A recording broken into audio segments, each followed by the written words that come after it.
धृतराष्ट्र उवाच। धृतराष्ट्र बोले, धर्मक्षेत्रे कुरुक्षेत्रे समवेतायुयोत्सवः मामकाः पाण्डवाश्चैव किम कुर्वत संजय।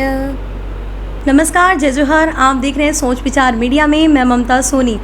साथियों, आप सभी का स्वागत है हमारे इस विशेष कार्यक्रम में जिसका नाम है कलयुग केवल नामधारा। जी हाँ, अभी हम सनातन धर्म में आने वाले इस समय में जो अभी कलयुग चल रहा है, इस कलयुग में भगवान श्री राम की सनातन धर्म को स्थापित करने के लिए, सनातन धर्म की स्थापना के लिए जो हम नींव रखने जा रहे हैं, और इस विशेष कार्यक्रम जिसका नाम है कलयुग केवल नामधारा, जिसका राम नाम लेते ही सारे कष्ट जो भव बाधाओं से दूर हो जाते हैं, इस विशेष कार्यक्रम में आज की जो पहली अतिथि और जो सबसे कम उम्र की पहली अतिथि जो हमारी बनने जा रही है, जिसका नाम अन्वेषा मिश्रा जी है। तो पहले हम बहुत बहुत स्वागत है अन्वेषा मिश्रा जी। आप? मेरा नाम अन्वेषा मिश्रा है। मैं वर्तमान में कक्षा 10वीं की छात्रा हूँ।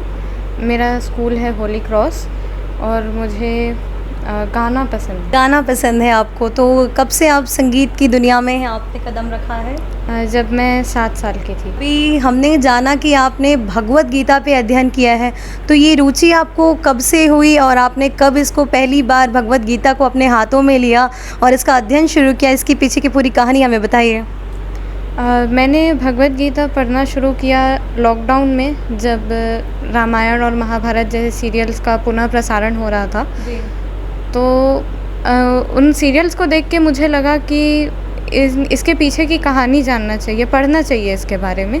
तो तब मेरे नाना जी ने मुझे पिछले बर्थडे में गिफ्ट की थी भगवत गीता, तो मैंने उस बुक से फिर पढ़ी। तो आपने लगभग सभी अध्यायों का पूरा आपने अध्ययन कर लिया है भगवत गीता के सारे श्लोकों का? जी। तो क्या कुछ आपको सीखने को मिला भगवत गीता से, और आपने क्या अध्ययन में क्या पाया? कृष्ण, जैसा कि हम मंदिरों में जाते हैं, कृष्ण को देखते हैं, हमको लगता है हमारे ईश्वर हैं और हम उनकी पूजा करते हैं क्योंकि हमारे पीढ़ी दर पीढ़ी पूजा करते आ रहे, इसलिए आपने माना कि आपने कृष्ण को अब जाके समझा। इसके बारे में बताइए। पहले भगवत गीता पढ़ने से पहले मुझे पता था कृष्ण हैं, भगवान हैं, इन्होंने सब दिया है और हैं, मुरली बजाते हैं और गायों से खेलते हैं। लेकिन भगवत गीता पढ़ने के बाद उनका वो रूप पता चला, जैसे 11वें अध्याय में बताया है, विश्व रूप दर्शन उन्होंने दिया अर्जुन को। तो उसमें उन्होंने दिखाया कि नारायण भी वही है, परम ब्रह्मा भी वही है, मतलब हर किसी प्राणी के अंदर वही है, हर किसी आत्मा में परमात्मा है। अन्वेषा जी, मेरा दूसरा प्रश्न आपसे ये है कि जो गीता है उसमें 18 अध्याय हैं, श्लोक हैं, मंत्र हैं, तो मानव जीवन में मंत्रों का, श्लोक का क्या महत्व है? और जब आपने इसको पढ़ा, आपने समझा, तो आपके लाइफस्टाइल में, आपकी दिनचर्या में, स्वभाव में क्या अंतर आया? इसके बारे में बताइए। ओम नमो भगवते वासुदेवाय।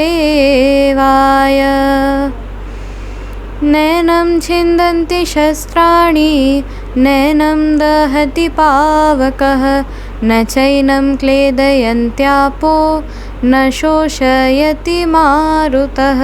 अर्थात नैनं छिन्दन्ति शस्त्राणि मतलब आत्मा को ना ही शस्त्र काट सकते हैं, नैनं दहति पावकः ना उसे आग जला सकती है, न चैनं क्लेदयन्त्यापो ना उसे पानी गीला कर सकता है, न शोषयति मारुतः ना ही उसे हवा सुखा सकती है। चेंजेस ये आए कि कंसंट्रेशन बढ़ गया, धर्म के प्रति इंटरेस्ट बढ़ गया, और जैसे कुछ भी अगर मैं पढ़ने बैठती हूँ तो वहाँ पे फोकस ज़्यादा लगता है और गुस्सा आना कम हो गया, लोगों के प्रति दया भावना बढ़ गई।